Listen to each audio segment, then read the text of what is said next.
Кутман кеч достор, сиздер музыка телеканалына сонун шоу долбоорун көрүп жатасыздар. Кесиптешим Айзат экөөбүз биз эфирдик сапарды алды карай улантабыз. Алдыдагы мүнөттө биз менен чогуу болуңуздар.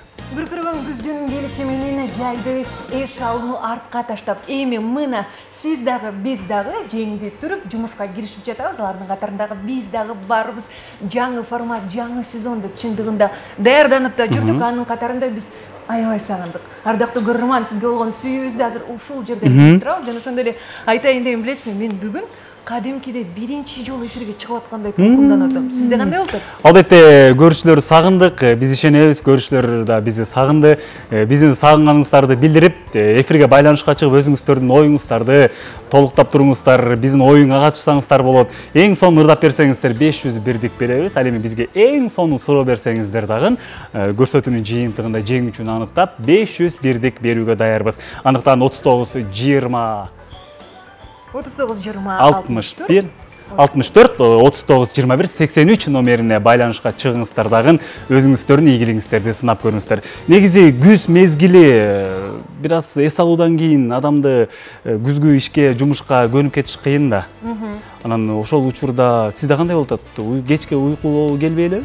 Жок, менде чындыгында жай бою кимдир бирөөлөр эс алып жүрсө, бул жай Айзада болушунча түгөнүп иштеди. Элдер салкын деп көлгө барса, ал эми мен ысык ошто жүрдүм. Эми мына кичине кол бошоп, кичине уктап, кичине эс алуу менен жумушту айкалыштырып атканым жүрүм. Сизчи? Албетте баарына жетишсе болот. Ушул учурда бизге көрүүчүбүз байланышка чыгып калыптыр. Кучак жайып тосолууга даярбыз. Саламатсызбы Кутманды кечиңиз менен? Кош келдиңиз. Кутманды кеч. Тааныша алатыңыз? Рыскүл айым. Каяктан байланышка чыктыңыз? Рыскүл обласынан. Рыскүл обласынан. Айтыңызчы, негизи бул күз кандай окуялар менен башталды сизге?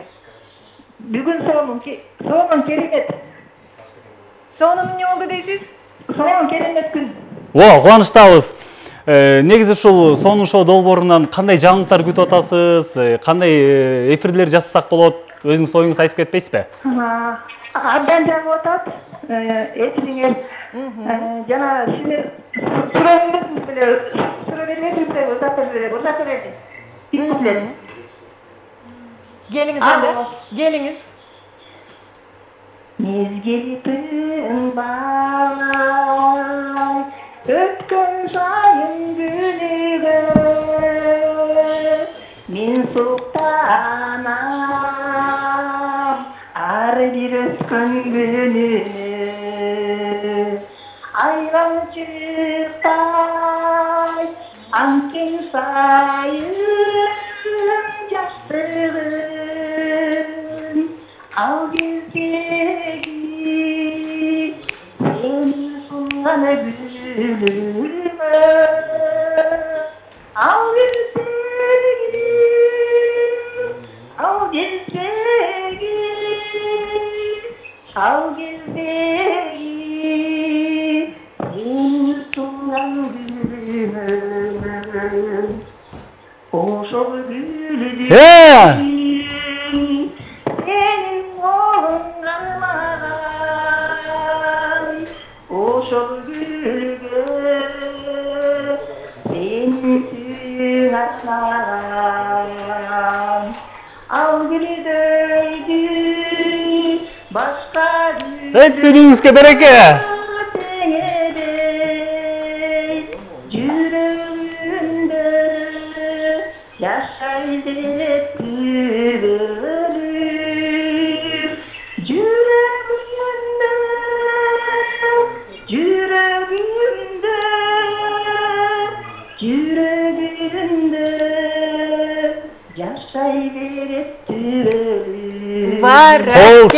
Кол чабуулар. Негизи биздин эжекебиз сонун ырдадыңыз. Эжеке атыңыз ким дедиңиз? Да бир жолу айтып койсоңуз. Рыскүл эже, биз жазып койдук. Биздин редакторлор акырында жыйынтык чыгарып, балким сиз жеңүүчү болуп каласыз. 500 бирдиктин ээси толук сиз болуп калышыңыз мүмкүн. Анықтан өтө жагымдуу чыгарма үчүн чоң рахмат айталы. Дардактуу көрөрман, сиз дагы дал ушул биздин жаныбызга келип өзүңүздүн өнөрүңүздү көргөзсөңүз болот. Жан дүйнөңүздө катылып жаткан жагымдуу чыгарманы ушул жерден чыгарыңыз деп жалпыңыздарды бизге байланышка чыгыңыздар деп үндөп өтөлү. 39 20 64 39 21 83 дал ушул телефондорду терсеңиз түз эле бизге түшөсүз. Бизге эң сонун суроо берсеңиз болот, эң сонун ырдап берсеңиз болот. Балким 500 бирдик сиздик болушу мүмкүн.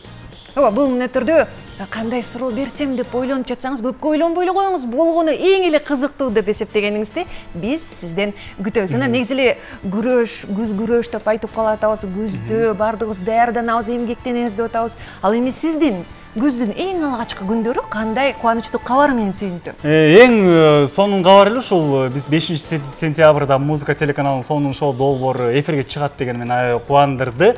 Бул жакта биздин эң сонун коногубуз келип калды. Тааныштыралы, керемет чыгармасын ырбелек кылалы. Келиңиздер, анда ардактуу көрөрмандар, бизге жакыныраак келиңиздер. Биздин алгачкы конокторубуздун бири көптөгөн кыздарга жагымдуу ыры менен жүрөктөрүнөн орун алган Кубанычбек Иманалиев жаным аталышына мыкты музыкалык чыгарма. Көрөгөн кол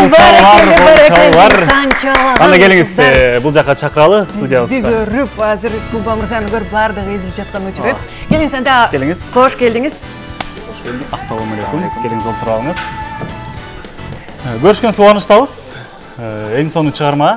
Бүгүнкү күндө интернет желесинде аябай популярдуулукка жетип аткан чыгарма. Бул кимге арналды? Кимдин көзү, кимдин сөзү сизге? Азырынча мен сүйлөшкөн кызым жок. Издеп жүрөсүз. Издеп жүрөм. Жалпы сүйүшкөндөр үчүн, жалпы эми буюрса жакында издеп жүрөм деген чыгарма. Мына сага ушул жерден мен бул суроону бербей койсом болбойт. Издеп жүрөсүз, көздөрүңдө, сөздөрүңдө бардыгы меники эзилем деп атасыз. Ошо сиз эзиле турган кыз кандай болуш керек? Жөнөкөй биринчиден. Эми жөнөкөй кыздар көп да, чачы узун, кыска, келбеттүү. Же Мен башкача сыйлаган мындай жөнөкөй кыздар болот го мындай. Өзүн мындай көтөрбөгөн кыздар, кыздар жагат да негизи. Болгону бир эле критерий менен тандайсыз. Ошол болсо башка жагда. Мына сага жөнөкөй кыздар жалпыңыздар үчүн жаңы вакансия ачык дейли. Сөздөрүңүз дагы бардыгы эгерде Куба мырзаныкы болсун десеңиздер, чамдаңыздар дейли. Негизи ушул күз мезгили бир жаңылануу учуруна туш келгенде болот да. Баарыбыз жайкай салуудан кийин жумушка көнө албай калган учурлар. Сизде кыйынчылык болбой эле күздө? Уктап калып, белгиленген жерге бара албай, эртемен тура албай, себеби жайкы каникул. Күндүн алмашып. Андайлар негизи ар бир адамда болсо керек деп ойлойм. Бирок ошого чыдаш керек баарына. Главное ошо алдыга койгон максатка жетиш үчүн ошондой канчалык кыйынчылык болсо дагы ошону аткарып, ошо кыйынчылыктан өтүп кеткенге аракет кылыш. Максат деп калдыңыз, демек бул күзгө койгон план максаттарыңыз арбын окшойт. Десек болобу? Буюрса клип тартайын деп атам ушу жаным деген чыгармага. Буюрса жакында чыгат. Күтөбүз. Жана башка клиптен кийин жаңыр чыгарайын деп атам. Буюрса уга аласыздар. Демек негизи ушул күз мезгили бир токчулуктун, тойдун, бир майрамдын шаңын билдирип турат да. Сизде да үйдөгүлөрдөн суроо көп болуп атса керек. Куба үйлөнбөйсүңбү? Той кылалы, биз деле тууган урук чакыралы деген сыяктуу. Ооба, андай болуп атат. Негизи ар бир нерсенин өзүнүн убагы бар экен. Негизи канча шашсаң дагы, жанталашсаң дагы болбой калышы мүмкүн экен да. Өзү буйрук келмейинчечи. Буйрук деп ойлойм. Бардыгына буйрук деп эле жооп берип атасыз. Айтыңызчы, жогоруда айтып калдыңыз, эми издеп жүрөм деп, чынында ал ушул чыгармаңыз чыккандан кийин сиздин аудиторияңыздын канча бөлүгү кыздар болду? Буга чейин канча бөлүгү эле жанымдан кийин? Негизи кыздар болчу башынан эле. 100%. Канчам жеркиктер ошоп калды эсме. Ошо ыр жагып атат да. Көбүнчө ошондой жаштарга жана көпчүлүктүн жүрөгүнө түнөк таап атат, жаңы үй бүлө кургандарга ошо бири-биринин көздөрүнө меникиде эркелетип ошондой болуп атат да. Мына сага. Анан бардыгыбыз эле азыр күз жөнүндө, күз келди деп сүйлөшүп атабыз. Анан көрүп жаткан көрөрмандар дагы бизге азыр түз байланышка чыгып кызыктуу суроолорун бергенге болот. Ага чейин мен дагы өзүмдүн кызыктуу суроомду сизге бергим келет. Балким кызыктуу болбой калабы сизге. Айтор, сентябрь айынын кыргызча аталышын сиздин оозуңуздан уксак болобу? Сентябрь 9 айы. Жаңы болбасам. Ал эми октябрьды айтыңызчы. 10 айы дейсизби? 11 айы, 12 айы. А ноябрьды кандай дейсиз? баарын билбейт экенмин тилекке каршы. Жарайт. Анда кийинки суроо мындай болсун, негизи эле биз азыр жай бул өзүнчө эле жашоо, жайдын 92 күнүн баардыгын кызыктуу өткөр дейт го. Ал эми күздүн канча күнүн кызыктуу өткөрөйүн деп атасыз? Күздө канча күн бар? Негизи мага күз ай жагат. Баары мындай токчулуктун немеси деп айта алам да. Белгиси, белгиси. Демек сиз жактырган айда турасыз күз мезгилинде? Күз жай. Негизи ар бир ай жагат, өзүнүн да эмеси бар да. Мисалы кышында жайында эс аласың, көлгө барасың дегендей. Анда жалпы теле көрүүчүлөргө сиздин бир жүрөктөн чыккан эң сонун керемет сөздөрүңүздү угалы, каалоо тилек. Каалоо тилек кыргыз элиме тынччылык каалайм биринчиден. Өркүндөп өсө берели. Жана студия абдан сонун болуп тур. Рахмат. Рахмат. Чоң рахмат. Ошо конокко келгениме абдан кубанычтамын. Сиздерге да чоң рахмат. Жалпы жамаатыңыздарга. Бизди ушундай ырларыбызды бизди элге көрсөтүп атканыңыздарга чоң рахмат демекчимин. Сизге дагы ыраазычылык билдиребиз. Дагы да болсо көптөгөн чыгармаларды жаңыртып, баары бир көрүп жаткан инсандардын жүрөгүнөн түнөк тапкан чыгармалар болсун дейли. Жапжаң чыгармалар менен келип туруңуз. Эми ардактуу теле көрүүчүлөр, биздин каналдан алыстабаңыздар. Кечки Бишкек, түнкү Бишкек эң сонун маанай, эшикте бир желүн сүрүп турат, бир башкача бир аба ырайы болуп турган учурда бир керемет чыгарма уксак болчу да. Ооба, сөзсүз түрдө дал ушул биздин көптөгөн эмоцияларыбызга, көптөгөн окуяларыбызга күбө болгон сиз жана биз сүйгөн Кечки Бишкек туурасында Мирбек Атабеков жалпыбыз үчүн жаңыртсын, кабыл алып коюңуздар.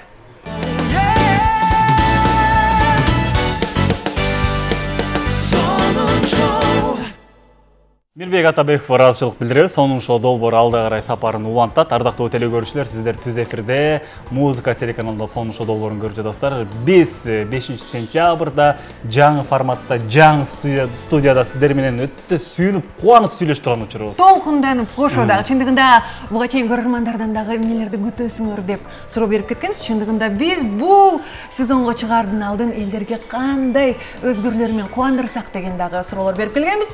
Ал эми бул учурда биздин жаныбызга кошулган Руслан жана Ангара бүгүнкү жаңы сезон нелер бар экен айтып өтсүнчү. Ооба, мындай кылалы, урматтуу кесиптештер, бүгүнкү эфирибиздин жыйынтыгын чыгарып алалы. Чын айтканда телефон чалуулар абдан көп болду, бирок ала алган жокпуз. Анткени баягы көп чалуу бир заматта келсе, связдагы мындай айтканда сетта үзүлүп калат. Эң биринчи кызыктуу суроо дегенде бизге эле берген жетишип калды окшойт алганга. Бир гана суроо болду. Эң бактылуу айым экен десек дагы болот. Ал суроо бизге логикалык суроо берген болчу. Bir таразага бир жагына 50 тыйын, 5 тыйын, анан 10 тыйынды койсок, кайсыңыз оор болот дегенде, ал деген жообу 5 тыйын экен. Ангарада таппай калды, бизде таппай калды, анткени анын курамында эң көп нерсе бар экен. Ошондуктан дал ушул логиканы берген эжекебиз кайрадан байланышка чыгып, биздин редакторлорго байланышка чыгып коюңуз. Сизге 501 дек. Ал эми ким жакшырдады? Ырдагангадый карагыла. Негизи биринчи байланышка чыгып, апа жөнүндө ырдаган эжекебиз жакшырдады. Андан кийин бизге байланышка чыккан Рыскүл деген эжебиз да жакшырдады. Эме кылып койбойлу? Экөөнтөн капа кылбастан бирдиктер бөлүп койсок. 250 ооба. Кандай дейсиздер? Же болбосо тандайлы бирөө? Кымдагы негизинен апа жөнүндө ырдаган чын айтканда Ош жергесинен чыкты. Ага анда 250 берели. Ал эми сиздердин Рыскүл айымга 250 берели. Мынакей бул 250 дегенде эле бул бир жумага жетет турган бирдик.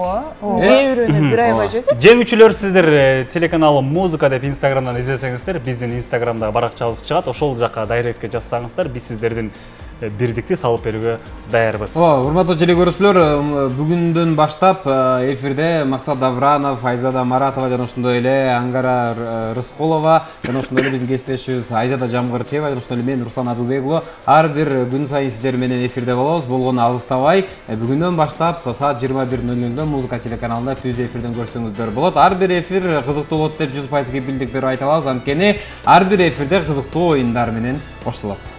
Мисалга, төртөөбүздүн башыбыз бириккен жерде биз элдин көңүлүн көтөрчү элек. Бул ирет эл өзүнүн көңүлүн ачып, маанайын кызыктырып, кызуу кылып, мына өздөрү ырдап берди, суроо берди. Биз ушул заңгыраган жаңы студияны салганга жараша эми ушинтип заңгырап мыкты программа кылганга акыркы демибизге чейин иштөөгө аракет жасайбыз деп сөз беребиз. Андыктан ардактуу көрөрмандар, биз сиздер менен коштошпойбуз, болгону гана кийинки эфирде көрүшкөнчө дейли, бейпил түн. Аман болуңуздар, биз сиздерди жакшы көрөбүз.